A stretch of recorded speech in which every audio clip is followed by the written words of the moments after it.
Cette semaine, à RPM, Honda et Toyota nous présentent deux VUS intermédiaires axés sur l'aventure.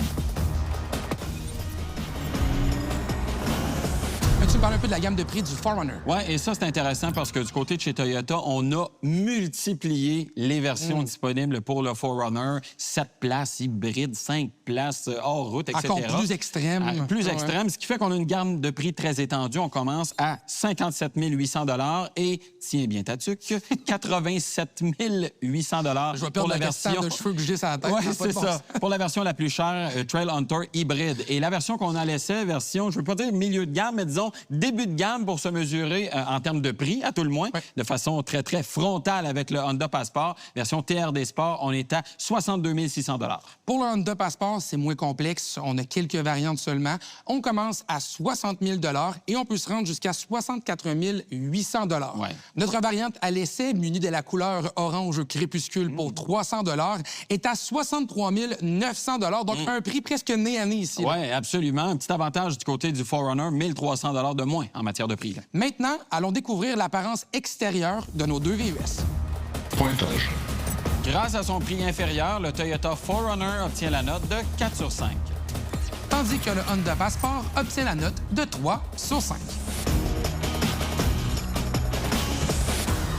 On a deux VUS intermédiaires qui mettent l'accent sur le hors-route et qui ont été complètement repensés récemment. Du côté du 4Runner, moi, ce que j'aime, c'est qu'on a une longue lignée. Oui, il y a une histoire derrière le 4Runner. Il y a une histoire et le design du véhicule traîne cette histoire-là, pas au sens péjoratif. Non. On utilise des éléments de design qui viennent des autres générations, les ailes bombées à l'avant, à l'arrière, cabine qui est un peu plus rentrée aussi. Camion un peu, hein? Plus camion, ouais. Cabine déportée vers l'arrière, la troisième vitre de côté aussi qui déborde vers le toit. Ça me fait penser aux premières générations du 4Runner qui avait quelque chose de similaire.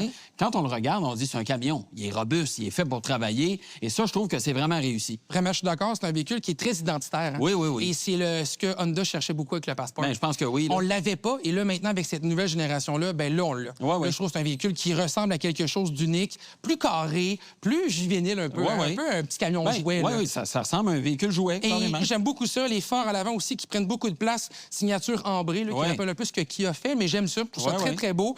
Et du côté, bien là, on voit la fenestration qui est massive également, un véhicule qui est assez haut. À l'arrière aussi, une bonne fenestration. Quand je regarde l'avant du 4Runner, je vois un Toyota Tacoma. Oui. Et c'est pas étranger au fait que le 4Runner partage beaucoup avec le Tacoma. Il faut noter une chose, il y a une bavette aussi dans le bas du véhicule. Ça aide les cotes de consommation de carburant, les émissions de gaz à effet de serre, mais c'est pas très, très joli à l'avant du véhicule. C'est plutôt disgracieux. Je trouve ça difficile à voir. Et il y a même des versions hors route, TRD hors route, par exemple, qui n'auront tout simplement pas cette bavette-là, justement, pour améliorer les angles d'approche du véhicule, pour améliorer ses compétences en hors-route. Les autres versions, d'ailleurs, ça, c'est important de les mentionner parce que du côté du 4Runner, ici, on a une version TRD Sport. Un choix. Oui, qui met l'accent sur le côté un peu plus urbain, un peu plus sportif, des roues de 20 pouces qui sont vraiment très jolies. Mais il y a des versions aussi TRD hors-route, je le mentionnais, Trail Hunter, des versions Limited, Platinum. Ça va plus agressif encore. Oui, puis ça va faire varier la personnalité du véhicule. Très urbain, plus luxueux, un véhicule avec un peu plus de classe, ou très aventurier dans le cas du Trail Hunter, par exemple, avec l'entrée d'air externe, qui donne vraiment une apparence tout à fait particulière. Chez Honda, une seule variante, Trail Sport. Donc, c'est assez simple. On ne s'est pas trop cassé la tête avec ça. C'est une identité qu'on veut donner au véhicule, le côté hors route. Et on a la Trail Sport qui va arriver régulier, sinon on a la Touring comme on a ici. Plus équipée. Un petit peu plus équipée. Et c'est possible d'aller chercher en option la version Blackout qui va aller assombrir quelques aspects extérieurs. Entre autres les roues, là. Mais c'est tout. Sinon, vous allez avoir deux séries, ces roues tout-terrain, les pare-chocs à l'avant aussi avec les crochets orangés, très identitaires aux variantes Trail Sport, les badges également qu'on a à l'avant et à l'arrière. Donc, tu sais, c'est vraiment un véhicule qu'on a voulu rendre hors route et on n'a pas d'autres versions. Pas capable d'avoir une version plus urbaine de ce véhicule-là. Bon, on parlait de qualité de construction. Tu sais, un véhicule hors route, ça prend de la solidité, ça prend de la robustesse. Quand on regarde le 4Runner, on dit oui, il est capable d'en prendre. Quand on y touche, on change d'avis. C'est un peu spécial.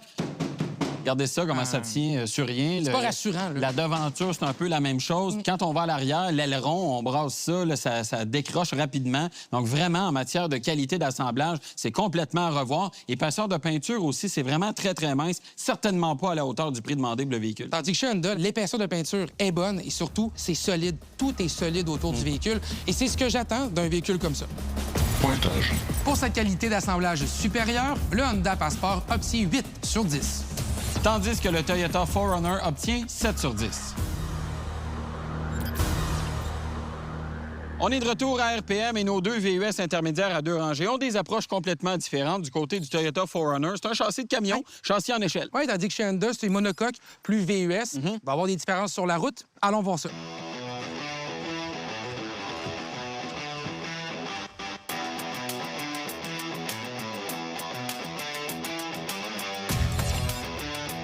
Monter à bord du Toyota 4Runner, je vous le cache pas, c'est difficile. Puis ça, c'est inhérent à la configuration du véhicule. Véhicule sur châssis en échelle. La caisse est donc très haute, le seuil est élevé. Et on a beau avoir des marchepieds, c'est quand même difficile de monter à bord. Et une fois en position, c'est mieux que ce qu'on avait dans le 4Runner précédemment parce qu'on avait une position très allongée. Maintenant, je sens que le siège est un peu plus haut qu'auparavant. Ça, c'est bon. Siège ici dans cette version en tissu. Et c'est pas tout. On a des sièges à réglage manuel, s'il vous plaît, autant pour le conducteur que pour le passager. Il faut aller dans des versions encore plus équipées pour avoir ces équipements qui sont notamment de base dans des versions beaucoup moins chères des véhicules concurrents du côté du Honda Passport, entre autres. On a néanmoins une bonne position de conduite. Moi, je trouve qu'on a une bonne visibilité vers l'extérieur. Vers l'arrière, c'est plus difficile, évidemment. Pilier C, pilier D, ça prend beaucoup de place dans la vision et on n'a pas de rétroviseur caméra. Donc, ça, c'est plutôt décevant de ce côté-là. C'est définitivement plus facile de prendre place à bord du Honda Passport. On a un seuil qui est étroit. C'est pas trop haut non plus pour monter à bord. Et lorsqu'on s'assoit dans les sièges, et là, on voit tout de suite la différence avec le Toyota 4Runner. On a des sièges en cuir qui sont électriques. Ajustements, on a 8 ajustements pour le conducteur, 4 pour le passager. Des sièges qui sont ventilés et chauffants automatiques avec le système de climatisation. La visibilité maintenant, le pare-brise en avant de moi, il est pas grand. Donc, j'aurais aimé ça peut-être avoir plus de fenestration à l'avant du conducteur, mais je vous cacherai pas que les fenêtres de côté sont massives. Donc, on a une belle luminosité à ce niveau-là. Même chose pour le toit panoramique qui ajoute de la lumière dans la cabine. Et vers l'arrière, on a une lunette qui est surprenamment grande. Finalement, les VUS, là, lorsqu'on va vers l'arrière, on perd de la visibilité. Mais dans ce cas-ci, c'est bon. J'aurais aimé avoir un rétroviseur caméra pour augmenter encore la visibilité. Mais franchement, Honda a bien fait ses devoirs et on voit très bien tout autour du véhicule. On s'est pas cassé la tête trop en matière d'ergonomie chez Toyota. On a beaucoup de boutons du côté gauche, on en a dans la console, quand même assez bien placés, là, facile à repérer, à utiliser. Mais on a quand même des boutons qui servent à rien. C'est pour nous rappeler qu'on n'a pas payé pour la version la plus chère, parce que dans les versions plus équipées, il y a des boutons qui sont installés à ces endroits-là. Donc ça fait un petit peu bas de gamme, j'ai envie de dire. Pour le reste, quand même, les commandes de climatisation sont grosses, faciles à manipuler. Certains nous diraient que c'est d'une autre époque carrément, mais pour un véhicule de ce type, à vocation hors route, je trouve que c'est bien calibré. Sachez une chose, c'est une climatisation à une seule zone. Quand je vous disais qu'on est chiche en matière d'équipement, vous en avez un autre exemple ici. Des boutons sur le volant, il y en a quand même beaucoup. Ça demande une période d'adaptation. Et un autre endroit où on est chiche en équipement, c'est en matière d'écran. Regardez ce que j'ai au centre, un écran de 8 pouces. Ça fait longtemps qu'on n'a pas vu ça dans un véhicule moderne. Évidemment, dans les versions les plus équipées, on va avoir un écran de 14 pouces qui remplit beaucoup mieux sa mission parce qu'ici, c'est un système qui est vraiment pas très intuitif, demande beaucoup de manipulation pour arriver à nos fins. Oui, on a Apple CarPlay, Android Auto, mais regardez ça. Là, quand j'utilise Apple CarPlay, regardez comment l'écran est petit. Vraiment, là, on est ailleurs maintenant dans l'industrie automobile. Et moi, je m'attends que même une version de base a un écran beaucoup plus grand que 8 pouces. Heureusement, on a une instrumentation numérique qui, elle, est bien présentée. On a plusieurs possibilités de personnalisation, plusieurs menus, le fonctionnement du moteur, distribution de la puissance, les réglages hors route aussi, ça se retrouve là-dedans. Ça, je trouve que c'est réussi de ce côté-là. Au niveau de l'ergonomie, Honda réussit toujours bien en la matière. On n'a pas trop de boutons sur le volant. D'ailleurs, le volant, je trouve qu'il se tient très bien en main, pas trop gros, belle circonférence. On a quelques boutons du côté gauche, mais pas rien pour trop se mélanger. Donc ça, j'aime ça. On a une climatisation avec des commandes physiques, facile de s'y retrouver. Ça prend de la place dans le tableau de bord, mais moi, j'aime ça. Je me perds pas, c'est facile de retrouver les commandes qu'on veut avoir. Au niveau de l'écran maintenant, on a un écran de 12,3 pouces. C'est un des plus gros écrans que Honda a jamais mis dans ses véhicules. Donc quand même, on a augmenté la taille, mais je trouve que Honda a manqué vraiment le rendez-vous en termes d'amélioration du système d'infodivertissement. Un système qui date quand même en termes d'apparence, c'est plus ou moins fluide. J'ai eu des problèmes de connexion aussi avec mon téléphone intelligent. Je me serais attendu à avoir vraiment plus de mise à jour à bord, d'avoir un système plus réactif, et c'est pas le cas malheureusement avec l'écran d'infodivertissement. L'instrumentation, 10,2 pouces, et là, ça fonctionne. On peut aussi avoir la carte de navigation de notre système Android Auto ou Apple CarPlay directement dans l'instrumentation. Et ça prouve qu'Honda est capable de faire un système qui fonctionne bien, et j'ai bien hâte de voir le tout dans l'infodivertissement parce que là, c'est pas encore le cas. Les espaces de rangement, ça, c'est quand même une force du Toyota 4Runner. 2 niveaux dans les portières, ça, c'est très bien. On a plusieurs espaces aussi autour du levier de vitesse qui, lui, malheureusement, prend beaucoup trop de place. Mais bon, on a un chargeur par induction pour téléphone qui est bien positionné, de l'espace du côté droit du levier de vitesse, des porte-gobelets à la bonne place aussi, bon coffre à gants. Donc ça, de ce côté-là, on est bien servi. Là où ça marche pas du tout, c'est qualité de matériaux. Écoutez, là, c'est des plastiques rigides partout, partout, partout. On a même cet appliqué bleu qui est vraiment, à mon avis, disgracieux. Et le plus étonnant là-dedans, c'est qu'il y a un reflet dans la vitre de côté, ce qui fait que quand on regarde dans le rétroviseur, on a toujours l'impression qu'il y a de la boucane. Un filtre qui vient nuire à la vision vers l'arrière. Et ça, c'est vraiment très, très déplaisant en conduite. Ça mériterait d'être retravaillé. Le Honda Passport est satisfaisant en termes d'espace de rangement. On a 2 niveaux de vide-poche dans les portières, un accoudoir central qui a beaucoup d'espace à l'intérieur, porte-gobelets qui sont bien positionnés aussi. Il y a une tablette devant le passager. Vraiment, là, l'espace de rangement est suffisant à bord et ça, j'apprécie beaucoup. La finition, toutefois, je dois vous avouer que c'est solide, là. Tout est là, on a des caoutchoucs, les matières choisies, c'est correct, mais c'est sombre. Et j'aurais vraiment aimé avoir plus d'options à bord, peut-être plus de goût aussi, plus de punch, quelque chose qui va rendre l'habitacle un peu plus joyeux. Mais si je le compare au Toyota 4Runner, c'est un autre monde complètement. Là. On est vraiment dans un véhicule qui est mieux assemblé, qui est plus raffiné et qui a l'air aussi plus luxueux. Pointage. Honda a bien fait ses devoirs et obtient la note de 8 sur 10. Chez Toyota, on est désavantagé ici avec la note de 6 sur 10.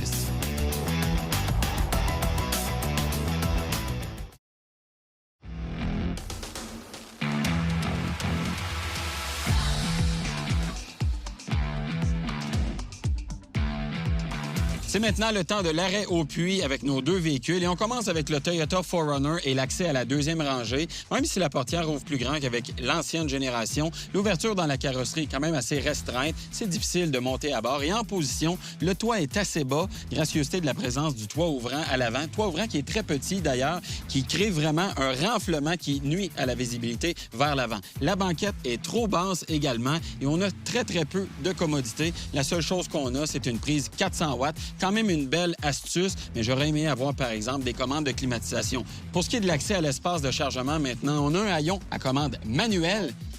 Pas de haillon électrique, haillon manuel. Il faut quand même le faire pour un véhicule de ce prix-là. Et une fois qu'on atteint l'espace de chargement, le plancher est quand même très bas. Vous allez remarquer de part et d'autre de l'espace de chargement, il y a des réceptacles qui sont en position. Et ça, c'est parce que le 4Runner est aussi disponible avec 3 rangées de sièges. Et les réceptacles, donc, sont destinés aux occupants de la 3e rangée. Et vous comprenez que notre véhicule n'en est pas muni. Donc, je constate que Toyota ne s'est vraiment pas cassé la tête pour ce qui est des parements de part et d'autre de l'espace de chargement.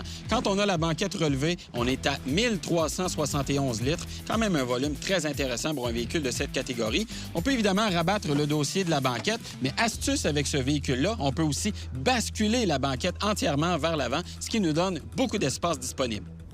OK, bien ici, non seulement le dossier se rabat, mais l'assise se soulève. Et l'astuce, c'est qu'on doit attacher le siège au dossier du siège avant pour éviter qu'il ne retombe. Disons que c'est plutôt rudimentaire comme système. Mais l'avantage que ça peut nous donner ici, c'est que c'est un plancher qui est réellement plat du panneau de coffre à l'arrière jusqu'au siège avant. Une fois tous les sièges basculés, on est à 2554 litres, un espace très généreux.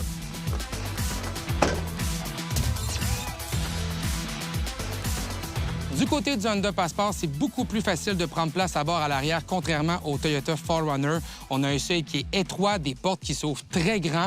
Donc, franchement, c'est facile de s'asseoir.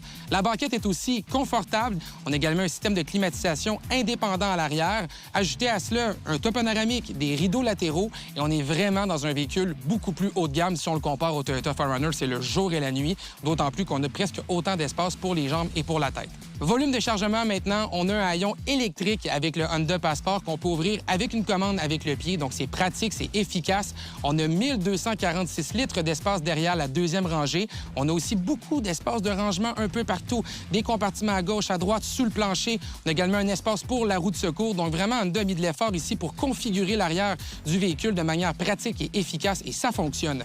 Pas de manette pour abattre les sièges de la deuxième rangée, mais lorsqu'on réussit par faire l'action, on découvre 2356 litres disponibles. C'est moins généreux que ce que propose le Toyota 4Runner, mais ça reste généreux en espace quand même. Ce que j'aime, c'est qu'on a beaucoup de compartiments, donc on peut utiliser les bacs de rangement un peu partout sans utiliser l'espace central. À noter aussi qu'on a une fonction d'éloignement, donc lorsque vous avez les mains pleines avec le coffre, vous pouvez cliquer sur le bouton « Partir avec votre matériel » et le haillon va se fermer de manière automatique. Petite astuce ici qui est très efficace et très commode également. Pointage. Pour ces nombreuses commodités et astuces, le Honda obtient 9 sur 10. Le Toyota, de son côté, est moins bien garni et obtient la note de 5 sur 10.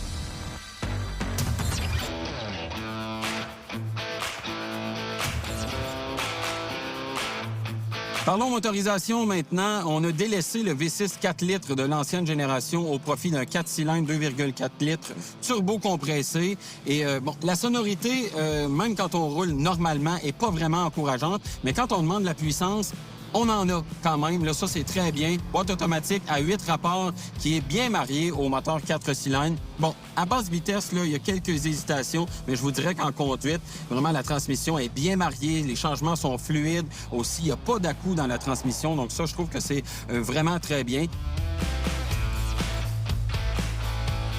Contrairement au 4Runner, dans le Honda Passport, on a un moteur V6 de 3,5 litres. Moteur qui fait une belle sonorité quand même. Ça nous rappelle un peu ce qu'on connaît très bien chez Honda. La puissance est juste, le couple est généreux. Il y a peut-être un petit peu plus de couple chez Toyota avec le 4Runner. On sent que la turbo-compression vient vraiment aider le véhicule à avoir plus de couple.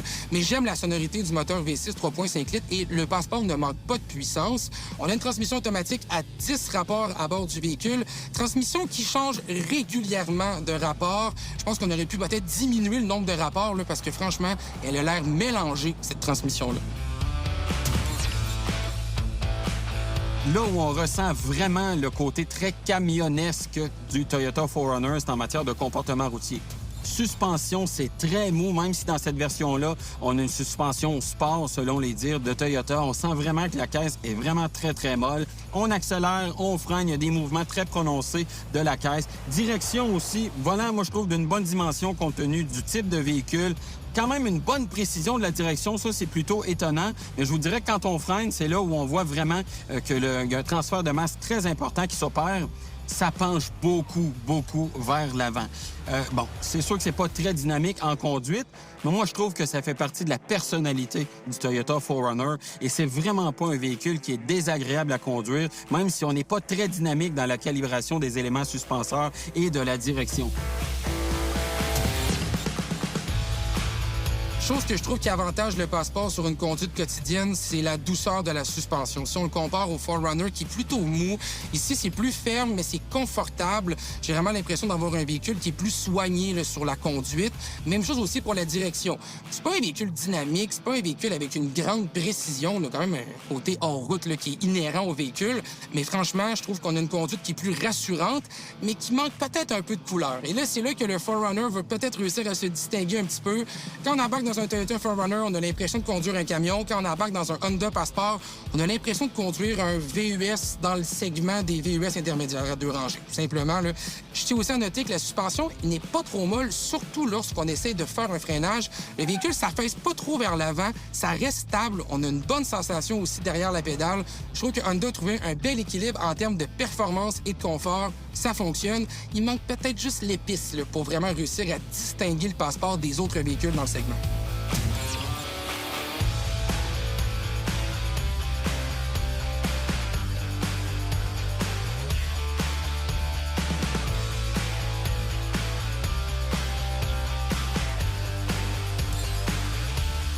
C'est sûr que dans un Toyota 4Runner, je m'attends pas d'être dans un véhicule de très grand luxe avec un confort très douillet. C'est sûr que l'insonorisation, ce n'est pas une force. Et même si on n'a pas des pneus hors route sous le véhicule, on entend les pneus sur la chaussée. Et l'autre chose, c'est le bruit du moteur. Parce que même si on est en conduite quotidienne, évidemment, vous le savez, on n'est pas toujours le pied au plancher, mais même en conduite quotidienne, quand on accélère légèrement, on entend toujours le moteur 4 cylindres, les cliquetis, le turbo qui siffle, la soupape de décharge du turbo. Je trouve que ça fait pas très, très camion parce qu'on a un véhicule quand même d'un certain prix. Le 4Runner bénéficierait d'une meilleure insonorisation de la baie moteur. Si on est pour avoir des bruits disgracieux, au moins, laissez-les à l'extérieur de l'habitacle. Chose qui m'a plu à bord du Honda Passport, c'est les modes de conduite. Je m'attendais pas d'en avoir autant, à vrai dire. On a le mode normal, le mode sport. On a le mode Econ chez Honda qu'on connaît bien, qui vient aseptiser beaucoup la conduite pour essayer d'économiser le plus possible de carburant. Mais ensuite, on a des modes axés sur la conduite, plus sur le rouage. Donc, on a les modes neige, le mode sentier, le mode sable, le mode remorquage aussi. Et ça, je trouve que ça améliore justement le confort à bord général. Ça paraît qu'il y a vraiment une différence entre le Toyota et le Honda ici. On sent vraiment qu'on est dans un véhicule plus soigné, plus luxueux, plus douillet. On a de l'équipement, climatisation à 3 zones, contrairement à la seule zone qu'on a dans le 4Runner. On a un système audio de marque Bose à 12 haut-parleurs. On sent qu'on a mis une petite touche supplémentaire ici en termes d'équipement. Et pour le prix qu'on en demande, je trouve ça normal. Même chose pour l'insonorisation. On a des pneus tout-terrain, on les entend pas beaucoup dans la cabine. On n'entend pas beaucoup les bruits de vent non plus. Lorsqu'on pousse le moteur, on va l'entendre, mais c'est pas désagréable non plus. Donc, franchement, là, on voit que le Honda Passport est une coche au-dessus du Toyota 4Runner en termes de conduite. Pointage. C'est pour cette raison qu'il obtient la note de 8 sur 10. Pour ce qui est du Toyota, il obtient la note de 7 sur 10. Pour le moment, le Toyota 4Runner a la note de 29, tandis que le Honda Passport est à 36.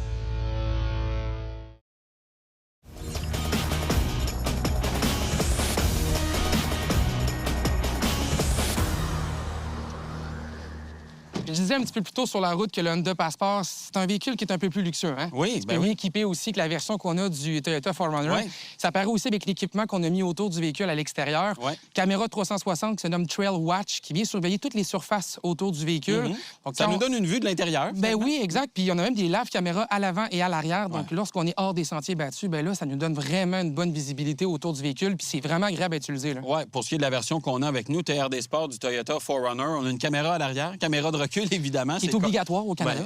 Maintenant, c'est comme ça. Lave-caméra à l'arrière. Petite astuce, on a des phares à nivellement aussi. On peut ajuster la hauteur des phares si on remorque, par exemple. L'arrière du véhicule est écrasé. On éclaire les arbres, mais on peut rabaisser le tout. Ça nous permet d'éviter d'aveugler les autres. Petit avantage, par contre, pour le Toyota, c'est l'application mobile qu'on a avec le téléphone. Oui. Application qui est offerte pendant 3 ans. Pendant 3 ans avec le véhicule. Après, ça nous coûte 10 $ par mois. Donc ça, quand même, c'est bien. C'est dans la norme de l'industrie. Chez Honda, on est un peu plus chiche là, de ce côté-là. 90 jours, sinon c'est 129 $ par année pour être capable de déverrouiller le véhicule, de le démarrer à distance aussi. Des fonctions qui sont très standards. Rien de révolutionnaire ici, quand même. Et ce qui est intéressant aussi, c'est de noter les différences techniques entre les deux véhicules. Le 4Runner, châssis de camion, châssis en échelle, ça vient avec une capacité de remorquage qui est plus élevée, 6 000 livres plutôt que 5 000 livres pour notre VUS monocoque, donc, qui permet justement moins de capacité de remorquage. Oui, puis quand on rentre là-dedans aussi, d'autres composants techniques du Toyota, le boîtier de transfert à 2 vitesses, donc gamme haute et gamme basse, 2 roues, 4 roues motrices. On n'a pas de mode automatique pour le 4 roues motrices. C'est disponible dans des versions plus équipées, encore une fois. Et si on va à l'arrière, pont rigide aussi pour la suspension. Encore une fois, on voit l'héritage camion vraiment qui vient coller au 4Runner. Je pense pas que le constructeur pouvait aller ailleurs avec ce véhicule-là. Non, la clientèle s'attend à ça aussi. Là. Oui, mais il y a quand même une différence avec le Honda Passport qui est plus raffiné à ce chapitre-là. Suspension indépendante aux 4 roues sur le véhicule. On a aussi un système intégral qui est plus sophistiqué pour le Passport. Se nomme IVT M4. Honda l'a spécialement calibré pour le hors-route. Fait penser un petit peu aux amateurs de Honda Acura au système SH All-Wheel Drive qu'on peut retrouver chez Acura. Nous permet d'envoyer 70 % de la puissance du véhicule à l'arrière. Et cette puissance-là peut être redirigée vers l'une ou l'autre des roues. Jusqu'à 100 d'un bord ou de l'autre. Exact, pour l'adhérence, pour nous aider dans les situations plus difficiles. Donc, franchement, on a travaillé à le rendre plus compétent et plus concurrentiel avec des véhicules 4x4 comme le 4Runner. Oui, il n'y a pas de gamme basse avec le Honda Passport, mais néanmoins, le rouage est beaucoup plus évolué. Pointage. Pour ses technologies à bord, le Honda Passport obtient la note de 8 sur 10. De son côté, le Toyota 4Runner tire un peu de la patte avec 7 sur 10. Passons maintenant au coût de possession de nos deux VUS de cette semaine. On commence avec le Toyota 4Runner. Vous connaissez la stratégie du constructeur japonais, c'est-à-dire de vous faire venir chez le concessionnaire à tous les 8000 km pour une inspection. La vidange d'huile se fera au deuxième service à 16 000 km. 32 000 km, on ajoute l'entretien des freins. À 48 000 km, on va vidanger le liquide de frein. Et à 64 000 km, on va remplacer les bougies. Tout ça pour un coût total sur 500 000 km de 2 700 $.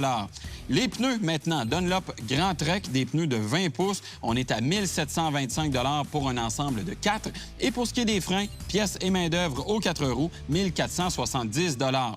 Coût total des frais d'entretien en tenant compte du fait que vous allez sans doute remplacer les pneus et les freins au moins une fois sur une période de 5 ans ou 100 000 km. On est à 5 900 $, un montant quand même raisonnable pour un véhicule de ce type. Pointage. C'est la raison pour laquelle on lui confère la note de 13 sur 15. Honda nous habitue maintenant à des coûts de possession assez élevés et le Honda Passport ne fera définitivement pas exception. Il faut savoir que le véhicule est muni d'un aide-mémoire électronique qui va surveiller le niveau d'huile du véhicule ainsi que le remplacement des pièces. On va avertir le conducteur quand ça sera le temps de le faire. L'entretien d'huile va se faire environ aux 10 000 km, mais ce qui est surtout surprenant et qu'est-ce qui n'est pas dans la norme de la catégorie, c'est à quel point on va remplacer plusieurs autres fluides durant notre cycle. On a par exemple le liquide de différentiel arrière qu'on va devoir remplacer 2 fois. Même chose pour le filtre à moteur. Et on va également changer 2 fois l'huile à transmission lors de notre cycle, ce qui est beaucoup. On ajoute aussi le liquide de frein et on a un coût d'entretien à 4 225 $. Parlons de pneus. On a des pneus de marque General Grabber AT qui coûtent 1 430 $ l'ensemble. Et pour les freins, c'est 1 950 $ pour les pièces et la main-d'œuvre. On calcule tout ça et on arrive à un coût de possession de 5 ans, 100 000 km à 7 600 $, ce qui est près de 2 000 $ de plus que ce que propose le Toyota 4Runner. Donc, définitivement, un coût de possession beaucoup plus élevé que la moyenne du segment. Pointage. Et c'est pour cette raison que le Honda Passport obtient la note de 9 sur 15. Notre match comparatif se poursuit et on voit que le Honda Passport a un petit avantage quand même. Oui, absolument, parce que du côté du Toyota 4Runner, on est à 49 points. 53 pour le Honda Passport, donc on a une petite longueur d'avance, mais tout peut se jouer là. Ben oui. Parce que là, on a des grosses catégories à faire. Oui. On va revenir aussi sur la consommation de carburant. Oui, intéressant, parce que ça dénote quand même les différences techniques entre les deux véhicules, même si on a un 4 cylindres turbo-compressé qui... techniquement, en tout cas, selon ce qu'on entend dans l'industrie automobile... Dans l'imaginaire collectif aussi, devrait aider la consommation de carburant. On est à 12,1 du côté du Toyota 4Runner. Il faut dire aussi que c'est un véhicule qui, à sa base même, est conçu comme un camion. On le dit souvent, mais ça a un impact sur la consommation de carburant qui est plus élevé que celle du Honda Passport. Oui, on est à 10,6 litres pour le Honda Passport, donc clairement un avantage ici en termes de consommation. Les garanties, on va faire ça très rapidement. C'est exactement la même chose pour les deux constructeurs. Et exactement conservateur aussi. Ah, c'est dans les plus faibles de l'industrie. 3 ans, 60 000 km pour la garantie générale, 5 ans, 100 000 km pour la garantie du groupe Moto-Propulseur, ce qui fait que les deux véhicules ont la note de 5 sur 10. Vraiment rien d'impressionnant en termes de garantie. Voilà. Parlons de la fiabilité maintenant. Ça, c'est intéressant. Ça va se corser un petit peu plus parce qu'on a de l'historique avec le 4Runner quand même. La mécanique qui est dans le 4Runner est connue maintenant dans d'autres modèles chez le constructeur. Oui, puis si on regarde aussi la réputation de fiabilité du Toyota 4Runner, je pense que l'image du 4Runner est à côté du mot fiabilité dans le dictionnaire. J'exagère à peine, mais vous comprenez le principe. C'est un véhicule qui est conçu à la base pour être vraiment très robuste, très durable également. C'est sûr que maintenant, on a un moteur turbo-compressé qui a connu quelques ratés du côté du Tacoma, mais comme il arrive un peu plus tard dans le 4Runner, on sait que le constructeur a quand même revu cette mécanique-là. Mais compte tenu de l'historique et justement du bilan auquel on s'attend du 4Runner, on lui donne la note de 8 sur 10 en termes de fiabilité. Et pour le Honda Passport, c'est pas non plus une mécanique qui est inconnue. Moteur V6 de 3,5 litres qu'on connaît maintenant assez bien, quoique moteur qui a été retravaillé un petit peu dernièrement. Il faut savoir aussi qu'on est actuellement sous enquête sur le moteur V6 3,5 litres de l'ancienne génération. Donc, ça nous amène un peu plus de risques ici en termes de fiabilité. Plus d'incertitude. Voilà, une transmission automatique à 10 rapports aussi, qui devra se prouver fiable aussi. Donc, il faut qu'on navigue à travers tout ça. Et pour ces raisons-là, on a descendu la note à 6 sur 10 pour le Passport. Donc, quand même avantage pour le 4Runner ici. Autre avantage pour le 4Runner, c'est la valeur de revente. C'est un autre aspect où le Toyota 4Runner est très, très fort. Les gens sont attirés vers ce produit-là.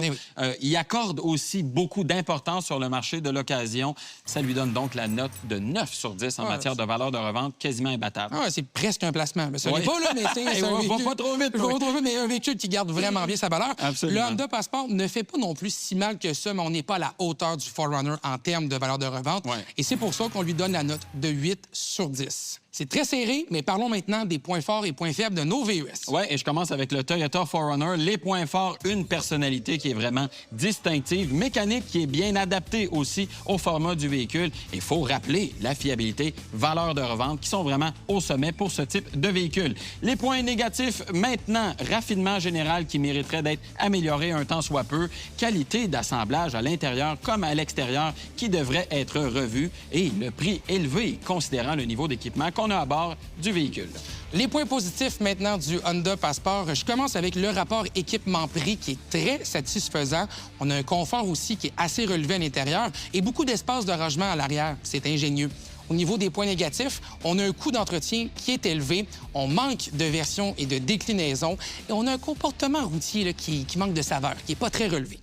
C'est le temps maintenant de parler de nos recommandations. Oui, absolument. On a un historique quand même avec le Toyota 4Runner. C'est un véhicule donc qu'on recommande sur le marché actuellement. Et pour le Honda Passport, comme c'est une mécanique qu'on connaissait déjà assez bien dans le véhicule, on continue de le recommander également. Bon! C'est le moment du pointage total. Absolument. Et même si vous avez constaté que le Toyota 4Runner tirait de l'arrière par rapport au Honda Passport, il a quand même remporté plusieurs points très importants dans les dernières minutes, ce qui lui donne le pointage final de 71 sur 100. Et pour le Honda Passport qui s'est fait chauffer la cabane bien comme il faut vers la fin, il a quand même continué à marcher vers la victoire et il gagne 72 points. Donc, c'est lui qui remporte notre match comparatif. C'est quand même très serré et je pense qu'on peut résumer ça en disant que le 4Runner a tiré de l'arrière dans la plupart des épreuves, notamment sur la route, question d'habitacle, notamment la qualité de finition qui est plutôt décevante pour un véhicule de ce prix. Même le rapport équipement-prix aussi, quand même désavantageux. Moi, je pense que c'est là l'élément vraiment distinctif entre les deux, c'est que le prix que Toyota demande pour le 4Runner, considérant tout l'équipement qu'on n'a pas à bord,